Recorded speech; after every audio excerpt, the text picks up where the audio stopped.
Haleluya, Shalom. Selamat sore Bapak Saudara yang dikasihi Tuhan. Senang akhirnya kita bisa berjumpa kembali dalam pembahasan firman Tuhan. Saya percaya setiap kali kita mendengar firman Tuhan, iman kita akan bertumbuh, tapi juga kita akan diajari prinsip-prinsip firman Tuhan yang akan membuat hidup kita semakin baik, semakin mempermuliakan Tuhan. Sebelum kita melanjutkan, saya minta kerjasamanya, Bapak Saudara yang diberkati lewat firman Tuhan ini, bisa like, bisa share, dan juga nanti waktu kami upload di YouTube, Bapak Saudara bisa mensubscribe atau juga menyalakan notification bell, sehingga bisa mendapatkan informasi setiap kali ada video yang diupload. Sebelum kita lanjut mendengar firman Tuhan, mari kita berdoa. Tuhan Yesus, terima kasih untuk hari yang Tuhan berikan kepada kami. Kami bersyukur kami punya kesempatan untuk bersama-sama belajar firman Tuhan.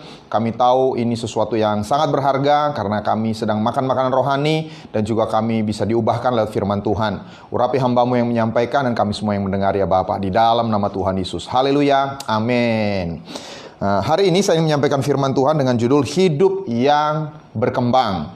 Hidup yang berkembang, dalam arti segala hal yang baik yang Tuhan sudah rencanakan dalam hidup kita akan kita alami. Kenapa? Karena kita akan berkembang, bertambah baik dalam hidup kita. Nah, saya percaya kita mau berkembang dalam apa yang kita lakukan. Kita mau usaha kita berkembang, kita mau karir kita berkembang, kita mau hubungan kita semakin berkembang, makin baik. Dan Alkitab mengatakan ternyata kuncinya adalah di dalam hati kita. Katakan, di dalam hati saya. Amsal 4 ayat 23 berkata, jagalah hatimu dengan segala kewaspadaan, karena dari situlah terpancar kehidupan. Alkitab berkata bahwa hidup kita terpancar dari hati kita. Di dalam bahasa Inggris, di Alkitab bahasa Inggris lebih jelas disebutkan seperti ini. Keep your heart with all diligence, for out of it springs the issues of life. Dan issues itu dalam bahasa Ibrani-nya bicara batas, boundaries. Jadi dari dalam hati kita akan memancar batas-batas kehidupan kita. Sehingga bisa kita katakan seberapa luas hidup kita, seberapa hidup kita akan berkembang, ternyata tidak melulu ditentukan oleh talenta kita, kepintaran kita, atau koneksi kita, tapi oleh hati kita. Sehingga Tuhan menyuruh kita untuk menjaga hati kita. Nah, hari ini kita akan belajar seperti apa kondisi hati yang harus kita miliki. Di dalam Injil, Tuhan Yesus menjelaskan waktu dia memberikan firman, menaburkan firman. Ada kondisi hati yang buruk yang membuat firman itu tidak bisa berkembang. Dan itu yang harus kita cegah dalam hidup kita kalau kita ingin melihat hidup kita semakin berkembang. Hati kita selalu terjaga. Yang pertama, kondisi hati yang tidak boleh ada adalah keras hati. Jangan memiliki hati yang keras. Di Matius 13 ayat 18 sampai 19, Tuhan Yesus berkata, "Karena itu dengarlah arti perumpamaan penabur itu. Kepada setiap orang yang mendengar firman tentang kerajaan sorga tetapi tidak mengertinya, datanglah si jahat dan merampas yang ditaburkan dalam hati orang itu. Itulah benih yang ditaburkan di pinggir jalan." Jadi Tuhan Yesus berkata, ada orang-orang yang mendengar firman tapi tidak mengerti, sehingga si jahat atau setan langsung mengambilnya seketika itu juga. Jadi kondisi hati yang pertama yang tidak baik adalah hati yang keras. Hati yang keras ini tidak ada gunanya mendengar firman Tuhan. Kenapa? Karena kalaupun kita mendengar firman, kita pikir kita orang yang baik. Kita datang ke gereja, kita mendengar firman Tuhan secara online seperti ini, kita senang dengan hal-hal yang rohani. Tapi kalau hati kita keras, firman itu tidak ada gunanya. Dan tidak mengerti di sini bukan berarti tidak mengerti bahasanya atau firman Tuhan itu sesuatu yang sulit untuk difahami. Saya percaya firman Tuhan ini sederhana. Firman Tuhan ini gampang dimengerti. Bahkan anak balita di gereja anak atau di sekolah minggu itu bisa mengerti, tergantung yang menyampaikannya. Jadi bukan masalah firman Tuhan yang sulit mengerti. Tapi mengerti di sini adalah sikap mau melakukan. Orang bisa mengerti secara mental, tapi belum tentu mau melakukannya. Dan hati seperti ini berkaitan dengan keputusan hati kita. Kita bisa mendengar firman Tuhan yang sederhana, misalnya jangan mencuri. Tapi kita tetap melakukan mencuri. Kenapa? Karena kita berkeras hati. Kita berkeras hati untuk tetap melakukan perbuatan mencuri. Sehingga di Mazmur 95 ayat 8 dikatakan, janganlah keraskan hatimu seperti di Meriba, seperti pada hari di masa di padang gurun. Jadi kita harus mengambil keputusan. Seringkali kita menyalahkan setan gitu. Oh, ini setan yang membuat saya keras hati. Alkitab tidak akan menulis janganlah keraskan hatimu kalau keputusan mengeraskan hati bukan di tangan kita. Ini mustahil digenapi kalau keputusan mengeraskan hati itu ternyata di setan. Oh, saya sih mau tidak keras hati, tapi setan yang membuat saya keras hati. Ini firman tidak relevan. Tapi saya percaya firman ini benar. Kenapa? Karena Tuhan tahu keputusan untuk mengeraskan hati, keputusan untuk tidak mau taat firman Tuhan itu ada di dalam tangan kita. Nah, pertanyaannya, kenapa orang bisa punya hati yang keras? Banyak penyebab. Dia tidak mau bereskan sakit hatinya, atau dia mungkin kecewa, atau dia terluka, atau dia marah, atau dia mau memberontak. Dia sengaja mau melawan kebenaran. Dan ini sesuatu yang kita warisi dari nenek moyang kita. Setiap kita punya yang namanya benih untuk memberontak terhadap kebenaran. Makanya seringkali ada orang yang ngejokes gitu ya, peraturan dibuat untuk dilanggar. Awas cat basah, biasanya kita colek. Kita selalu penasaran untuk melawan yang tertulis. Kenapa? Itu sudah ada dalam DNA kita untuk memberontak.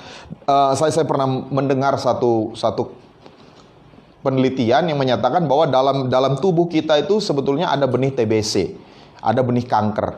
Tapi kenapa ada orang-orang yang berhasil menahannya? Karena mereka menjaga daya tahan tubuhnya. Mereka makan makanan yang tepat, atau memang dia tidak terlalu kuat, tidak muncul. Tapi intinya adalah segala sesuatu yang negatif itu bisa kita kendalikan. Kita bisa matikan sifat pemberontakan, sifat keras hati melawan kebenaran firman Tuhan. Caranya adalah setiap hari kita harus ambil keputusan. Kita serahkan hati kita kepada Roh Kudus yang lembut. Roh Kudus, tolong saya. Waktu saya mendengar firman Tuhan, saya menjadi orang yang mau melakukan firman. Itu yang pertama. Hati kita harus dijaga, jangan sampai keras. Lalu yang kedua, hati yang kompromi. Hati yang kompromi itu juga hati yang tidak akan membuat hidup kita berkembang. Ayat 20, benih yang ditaburkan di tanah yang berbatu-batu ialah orang yang mendengar firman itu dan segera menerimanya dengan gembira. Tetapi ia tidak berakar dan tahan sebentar saja. Kenapa? Apabila datang penindasan atau penganiayaan karena firman itu, orang itu pun segera murtad. Jadi kita harus menyadari, Bapak Saudara, bahwa firman Tuhan itu akan mengundang aniaya. Setiap kali kita mendengar firman dan mau melakukan, itu akan mengundang aniaya. Dan aniaya di sini bukan hanya karena ada aniaya dari pihak lain. Ini aniaya terutama kepada kedagingan kita, nafsu kita, keinginan kita. Dan kenapa orang takut dianiaya? Karena mereka takut kehilangan apa yang mereka sukai. Saya bicara tentang kedagingan, nafsu. Jadi hati yang kompromi adalah hati yang memang tahu firman itu benar, memang bahkan dikatakan senang, gembira mendengar firman itu. Tapi waktu dia mulai lakukan sehari, 2 hari, 3 hari, dia mulai ngerasa, aduh gak enak, berat, sulit. Akibatnya apa? Dia kompromi lagi. Dia kembali lagi kepada hidup yang lama. Dan kita harus tahu bahwa untuk mengikut Tuhan itu tidak hanya bisa mengejar berkatnya saja. Kasih karunia Tuhan di dalamnya tercakup juga menderita bagi Kristus. Di Filipi 1 ayat 29 dikatakan, sebab kepada kamu dikaruniakan bukan saja untuk percaya kepada Kristus, melainkan juga untuk menderita untuk Dia. Jadi mengikut Kristus itu ada penderitaannya, memikul salib, menyangkal diri. Menyangkal diri itu artinya kita menolak untuk melakukan apa yang kita suka karena kita tahu itu bertentangan dengan firman yang kita dengar. Tapi saya percaya selalu ada kekuatan dari Roh Kudus kalau kita minta. Kita berdoa, Tuhan kuatkan saya supaya saya tetap bisa kuat sekalipun menghadapi aniaya, sekalipun saya menderita secara kedagingan, saya tetap kuat, tidak kompromikan kebenaran firman Tuhan. Dan Alkitab berkata bagaimana caranya supaya kita tidak takut menghadapi aniaya, tidak takut menghadapi penderitaan. Di 1 Yohanes 2 ayat 18 dikatakan, di dalam kasih tidak ada ketakutan. Kasih yang sempurna melenyapkan ketakutan. Sebab ketakutan mengandung hukuman dan barang siapa takut, ia tidak sempurna di dalam kasih. Jadi segala bentuk ketakutan itu bisa dilenyapkan waktu kita mengalami kasih Tuhan senantiasa. Kita tidak hanya sekedar tahu. Tahu dan mengalami itu 2 hal yang berbeda. Kita tahu bahwa Tuhan mengasihi kita. Bahkan kita berkata Allah adalah kasih. Tapi mengalami kasih Allah itu beda. Mengalami kasih Allah artinya setiap hari kita merasakan kehadirannya. Kita merasakan jamahannya. Dan itu perlu kita alami waktu kita bersekutu secara pribadi dengan Dia. Dan waktu kita mengalami kasih Allah, kita tidak akan takut lagi menghadapi aniaya. Kita tidak akan takut lagi menghadapi penderitaan akibat kita taat kepada firman. Itu yang kedua. Jangan kompromikan kebenaran. Jangan memiliki hati yang kompromi. Lalu yang ketiga adalah khawatir. Hati yang khawatir itu membuat hidup kita tidak akan bisa berkembang. Matius 13 ayat 22 berkata, yang ditaburkan di tengah semak duri ialah orang yang mendengar firman itu lalu kekhawatiran dunia ini. Dalam bahasa Inggris itu cares of this world. Hal-hal yang dikhawatirkan oleh dunia ini. Saya percaya semua kekhawatiran itu akan membuat kita akhirnya gagal percaya kepada janji Tuhan. Dan dunia ini selalu berusaha membuat kita khawatir seperti mereka, seperti yang di luar sana. Itu sebabnya di Matius 6 Tuhan Yesus berkata, sebab itu janganlah kamu khawatir, ini yang dikhawatirkan oleh dunia. Dan berkata, apakah yang kami makan? Apakah yang akan kami minum? Apakah yang akan kami pakai? Semua itu dicari bangsa-bangsa yang tidak mengenal Allah. Akan tetapi Bapamu yang di sorga tahu bahwa kamu memerlukan semuanya itu. Saya tidak berkata bahwa semakin kita mengenal Tuhan, semakin kita tidak butuh makan. Semakin kita rohani, semakin kita tidak butuh minum. Saya tidak percaya. Justru semakin kita mau dipakai oleh Tuhan, kita membutuhkan dana yang lebih banyak. Kalau saudara rindu memberkati banyak orang dengan finansialmu, keuanganmu, artinya engkau butuh uang lebih banyak. Jadi semakin lama ikut Tuhan, semakin mau dipakai oleh Tuhan, justru kita membutuhkan hal-hal yang kita sebutkan tadi, makanan, minuman, pakaian, untuk kita berikan kepada orang lain. Tapi yang dimaksudkan di sini adalah dunia khawatir sehingga dia habis-habisan mencari makanan, minuman, pakaian, dan tidak ada waktu untuk kerajaan Allah.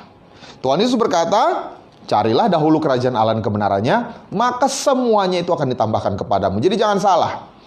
Kita tetap membutuhkan segala sesuatu yang tadi disebutkan, yang dibutuhkan oleh dunia. Tapi bedanya, kita tidak khawatir sampai kita mengorbankan kerajaan Allah. Kita mengorbankan kebenaran Allah. Kita tetap percaya, kalau kita mencari dahulu kerajaan Allah dan kebenarannya, maka semua hal tadi akan ditambahkan. Sehingga kita tidak perlu khawatir. Jadi ambil keputusan bahwa untuk hati saya tetap terjaga dari kekhawatiran, saya mau tetap cari kerajaan Allah lebih dulu. Beri waktu untuk bersekutu dengan Tuhan. Berikan keuangan saya untuk memberkati pekerjaan Tuhan dan orang sekitarnya. Berikan talenta saya, karunia saya untuk bisa melayani pekerjaan Tuhan. Maka semuanya yang lain akan ditambahkan. Amin. Jadi 3 hal yang harus pertama kita jaga. Jangan keras hati, jangan kompromi, jangan khawatir. Dan yang keempat, hati yang tidak akan membuat hidup berkembang adalah hati yang tertipu kekayaan. Kekayaan tidak salah, tapi tertipu oleh kekayaan. Ayat 22, yang ditaburkan di tengah semak duri ialah orang yang mendengar firman itu, lalu kekhawatiran dunia dan tipu daya kekayaan menghimpit firman itu sehingga tidak berbuah.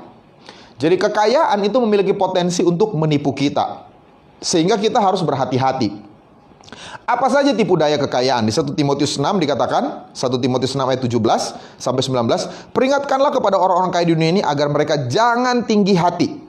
Jadi kekayaan itu bisa menipu kita dengan berkata, kalau kamu kaya, kamu berhak sombong. Kalau miskin terus sombong, itu aneh gitu ya. Itu kelainan menurut saya. Apa yang mau disombongin orang miskin gitu, walaupun ada gitu ya. Tapi kombinasi yang tepat biasanya adalah memang udah kaya, belagu gitu ya. Tapi saya percaya ini keputusan. Kalau kita mau menjadi orang yang menang dari hati yang buruk, kekayaan kita itu tidak membuat kita menjadi tinggi hati. Lalu yang kedua dikatakan, jangan berharap pada sesuatu yang tak tentu seperti kekayaan. Jadi kekayaan bisa menipu kita berkata bahwa kita bisa menikmati segala sesuatu. Lakukan apa yang kau mau. Ternyata tidak. Yang pertama, just because you are rich, karena saudara kaya tidak berarti saudara bisa lakukan semuanya. Ada aturan, ada kebenaran firman yang membatasi.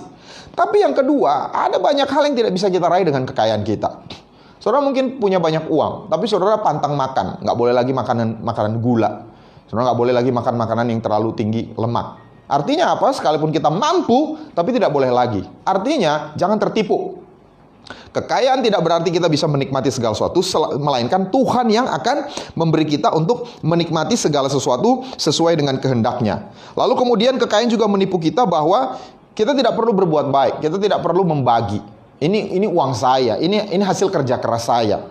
Sehingga orang lain tidak perlu menikmati. Kalau mereka mau dapat uang, mereka berjuang untuk diri mereka sendiri. Dan itu tipuan. Lalu kekayaan juga bisa menipu kita. Dikatakan, peringatkanlah agar mereka itu berbuat baik, menjadi kaya dalam kebajikan, suka memberi dan membagi, dan dengan demikian mengumpulkan suatu harta untuk mencapai hidup yang sebenarnya di waktu yang akan datang. Jadi kekayaan itu bisa membuat kita berpikir, nikmati aja yang sekarang. Tidak berpikir jangka panjang. Tapi orang yang bijaksana akan tahu bahwa hartanya harus dipakai untuk memberkati orang lain, untuk mempersiapkan diri di hidup yang akan datang. Jadi apa cara untuk memperbaiki atau mencegah kita tertipu oleh kekayaan? Caranya satu, memberi. Katakan sama-sama, memberi. Dan Daud itu contoh orang yang gampang memberi. Dia murah hati dalam memberi. Sepanjang hidupnya, dia mengumpulkan harta untuk bisa suatu saat membangun bait suci. Dan dia juga orang yang gampang bertobat. Jadi saya temukan, orang yang gampang memberi, itu orang yang gampang bertobat. Dan pertobatan itu adalah kunci dari memperbaiki hati. Apapun masalah kita, waktu kita gampang bertobat, entah keras hati, entah kompromi, entah khawatir, itu akan gampang berubah. Dan ada kaitan erat antara murah hati dan hati yang gampang bertobat. Kenapa? Karena orang yang murah hati itu tidak hold on to things too tight. Dia nggak ngotot gitu. Waktu saatnya dia lepaskan, dia let go. Dia nggak ngerasa sedih, dia nggak ngerasa kecewa, nggak sama rasa. Dia percaya suatu saat dia akan diberkati lagi. Sama dengan prinsip bertobat. Dia nggak mengeraskan hati, nggak merasa diri benar. Waktu dia dikoreksi, dia cepat berubah. Dan waktu kita lakukan 4 hal ini, kita jaga hati kita. Dari hati yang keras, dari hati yang kompromi, dari hati yang khawatir, dan hati yang tertipu kekayaan. Maka firman Tuhan yang kita dengar, itu akan membuat hidup kita berkembang. Janji Tuhan itu akan membuat hidup kita berkembang. Dan saya percaya ini waktunya. Jangan pesimis Bapak Saudara. Tuhan tidak terbatas oleh kondisi. Kalaupun kondisi sekarang sukar, kelihatannya sulit lakukan usaha, sulit dalam pekerjaan dan sebagainya. Percayalah, kuasa Tuhan yang akan membuat hidup kita berkembang. Asal kita jaga hati kita. Puji Tuhan. Amin. Mari kita tundukkan kepala. Haleluya, kita berdoa. Bapa di sorga, kami bersyukur untuk firman Tuhan yang bisa kami pelajari sore hari ini. Kami terus mau menjaga hati kami dengan segala kewaspadaan. Karena dari dalam hati kami akan terpancar batas-batas kehidupan kami. Hamba memberkati semua Bapak Saudara yang sudah mendengarkan firman Tuhan ini, biar hidup kami selalu berkembang. Sebagai suami istri, kami mengalami kasih yang selalu berkembang. Sebagai orang tua anak, kami mengalami kasih yang selalu berkembang. Dalam bisnis kami mengalami perkembangan sekalipun ada di tengah masa-masa sukar. Dalam pekerjaan kami terus mengalami perkembangan. Dalam segala hal yang kami lakukan untuk Engkau, kami selalu berkembang. Tapi yang terutama, dalam kerohanian kami Tuhan, dalam hubungan kami dengan Engkau, kami selalu berkembang karena kami jaga hati kami. Tolong kami Tuhan, supaya kami merdeka dari hati yang keras, dari hati yang kompromi, dari hati yang khawatir, dari hati yang tertipu oleh kekayaan Tuhan. Waktu kami merdeka dari hal-hal ini, kami akan melihat hidup kami terus berkembang bagi kemuliaan nama Tuhan. Kami juga terus berdoa Tuhan, kami bawa, kami bersyafaat, kami membela semua petugas medis, para dokter, para perawat, para petugas administrasi, petugas lab di rumah-rumah sakit. Tuhan yang menutup bungkus mereka, menjagai mereka Tuhan. Bahkan keluarga mereka juga Tuhan menjagai di masa-masa COVID-19 ini Tuhan. Kami terus ucapkan berkat juga untuk pemerintah kami, baik Presiden Jokowi, Wakil Presiden, jajaran menteri di pusat dan juga pemerintah daerah, gubernur, wali kota, bupati, dimanapun mereka berada, ada hikmat Tuhan sehingga mereka boleh mengambil kebijakan yang tepat Tuhan di masa-masa ini Tuhan. Terima kasih Bapa di sorga. Hamba memberkati semua yang sudah mendengar Tuhan. Kalau mereka punya pergumulan, mereka sudah mencari dahulu kerajaan Allah dan kebenarannya, memberi waktu mendengarkan firman Tuhan, Tuhan akan menambahkan semua yang mereka perlukan di dalam nama Tuhan Yesus Kristus. Terima kasih Bapa. Segala kemuliaan hanya bagi Tuhan. Haleluya. Amin. Puji Tuhan. Terima kasih sekali lagi sudah menyaksikan tayangan ini.